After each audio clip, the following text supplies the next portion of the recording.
Oke, halo Sobat Trader, kembali lagi bersama saya di channel IMDS Trading Indikator dan di hari ini teman-teman ya, kita punya setup baru.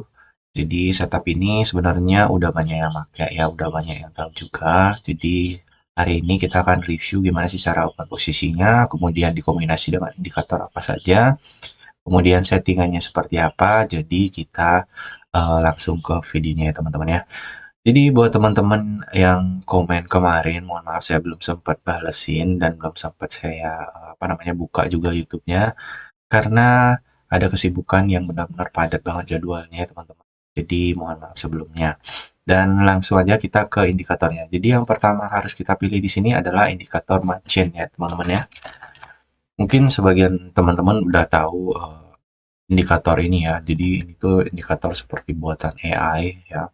Jadi kita akan pakai dua indikator ini, yang logistic regression dengan Lorenzia classification. Oke, kita klik keduanya. Setelah diklik keduanya ini, maka tampilannya akan seperti ini teman-teman. Oke, jadi indikator ini tuh cocok banget buat teman-teman yang suka trading scalping ya, tapi saya lebih biasa gunakan itu di time frame 15 sampai 30 menit teman-teman ya. Jadi kalau lagi tren-trennya dia bagus digunakan, tapi kalau lagi di area sideways dia itu sering kena stop loss. Kenapa? Karena kalau kita di open di market seperti ini ya, sideways seperti ini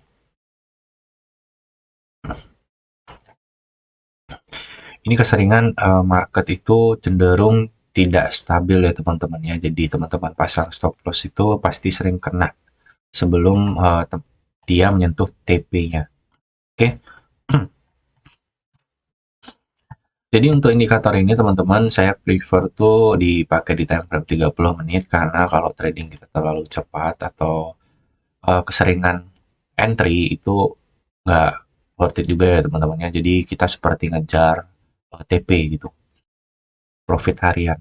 Jadi kalau misalkan indikator ini kita gunakan ya teman-teman ya, cara entry-nya itu sangat mudah. Jadi teman-teman lihat aja di sini ya.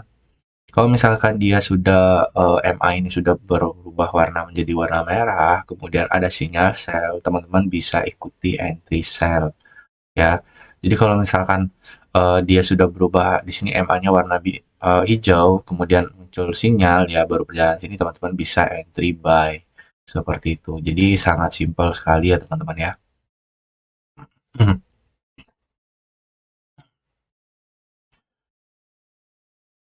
Nah, dan satu hal teman-teman saya informasikan sebelumnya, jadi indikator ini teman-teman nggak bisa pakai di binary ya. Jadi teman-teman yang buat entry di market currency itu saya sarankan tidak digunakan karena apa? Ya kita tahu sendiri ya semua apa namanya trading itu memiliki tingkat risiko yang sangat tinggi, apalagi biner teman-teman ya. Jadi cuman itu aja penjelasan saya ya. Jadi sedikit notice ke teman-teman juga.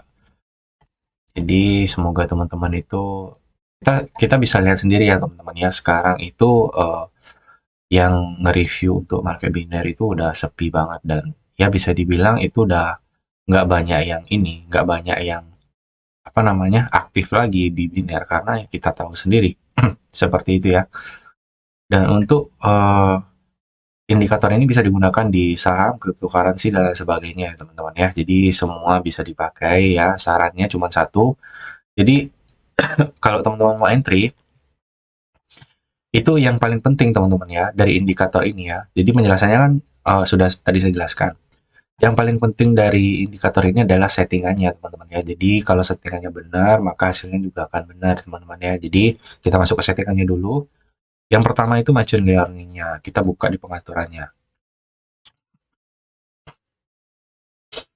Nah, kita masuk ke settingan yang logistic regression-nya dulu. Jadi, yang pertama itu price tab-nya itu tutup, resolusinya itu chart ya, semua teman-teman sesuaikan dengan yang ada di layar sini. Kemudian, di coraknya ini teman-teman dinormalin aja seperti ini. Dan kita klik OK, kita masuk ke settingan indikator yang kedua. Nah, setelah masuk ke settingan indikator yang kedua, kita masuk ke input terlebih dahulu. Jadi, kalau udah masuk ke input Yang di sini settingannya tuh seperti ini teman-teman ya. Kemudian yang di unchecklist itu semua di unchecklist kecuali yang di sini ya teman-teman ya. Kalau udah di unchecklist, kemudian sampai sini ya, klik OK. Kemudian, lupa, yang corak belum ya. Yang corak ini, yang buy dan sell-nya kita hapus ya teman-teman, atau cek unchecklist ya. Jadi jangan ditampilin. Kemudian backtest streamnya juga sama. Kemudian kita klik OK. Maka muncul tampilan seperti ini ya. Kalau udah seperti ini, teman-teman, ada dua tips dari saya, teman-teman ya, sebelum melakukan entry. Tips yang pertama adalah teman-teman kalau trading itu biasakan lihat time frame 1 minggu dulu. Karena kita masuk ke minggu yang kalau misalkan ini kan time frame mingguan ya teman-teman ya, satu candle 1 minggu. Nah, kalau teman-teman apa namanya mau entry, lihat dulu candle yang berjalan ini apakah bearish, apakah bullish. Kalau misalkan candle ini bearish, teman-teman fokus entry-nya itu cari posisi sell. Tapi kalau entry apa namanya candle berjalannya ini bullish, teman-teman fokus ke entry apa namanya buy seperti itu ya. Jadi ini tips dari saya, mudah-mudahan teman-teman juga terbantu ya. Jadi kita harus ikuti arah trennya. Kalau ada orang yang beli ya kita ikutan beli. Kalau ada orang yang jual kita ikutan jual gitu. Karena kalau kita apa namanya kaitkan dengan ilmu perdagangan ya teman-teman ya. Jadi kalau kita kan biasanya beli di harga terendah, tapi kalau udah nggak nyampe di harga terendah, semisal seperti ini teman-teman, anggap ini harga terendahnya ya di bulan Maret. Kemudian tiba-tiba market sampai naik ke arah sini, kemudian dia turun ke sini. Nah, sampai sini teman-teman ya, sampai di area ini ya. Kemudian ada buyer nih di sini. Udah ada yang beli, dia nggak turun lagi. Minggu keduanya sama, dia nggak beli lagi. Ya kita harus beli entry di sini. Kemudian TP-nya ya kecil-kecilan aja gitu. Ya, cari fokus entry-nya itu adalah fokus entry buy. Mengikuti arah tren. Kemudian sekarang di minggu yang sekarang sama teman-teman ya. Ini sudah terus turun nih harganya. Udah mau nyentuh yang harga di hari Senin ya. Tanggal 26 Juni. Nah, kalau di tanggal 26 Juni ini ditembus artinya ya ditembus ini kan udah ditembus teman-teman ya. Artinya arah harga ini kuat turun. Jadi teman-teman tunggu entry kalau yang mau buy itu entry di area sini. Ini untuk yang buy teman-teman ya. Kalau untuk yang sell teman-teman ya ikutin aja open posisi sell di minggu ini ya teman-teman. Kemudian kita masuk lagi ke apa namanya ke time frame 30 menit. Nah, jadi cara entry-nya juga sama. Kita tambahin satu indikator lagi ya teman-teman ya. Jadi ini bonus teman-teman ya. Kita pakai moving average eksponensial ya. Bentar ya. Oh, kita udah pakai teman-teman ya.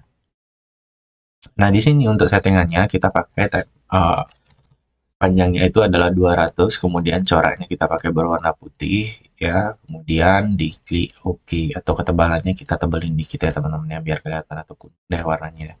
Kita klik OK. Nah, maka akan muncul tampilan seperti ini. Sama seperti yang saya bilang tadi teman-teman, kalau misalkan kita pakai time frame 1 hari, ya 1 hari ya, kita lihat.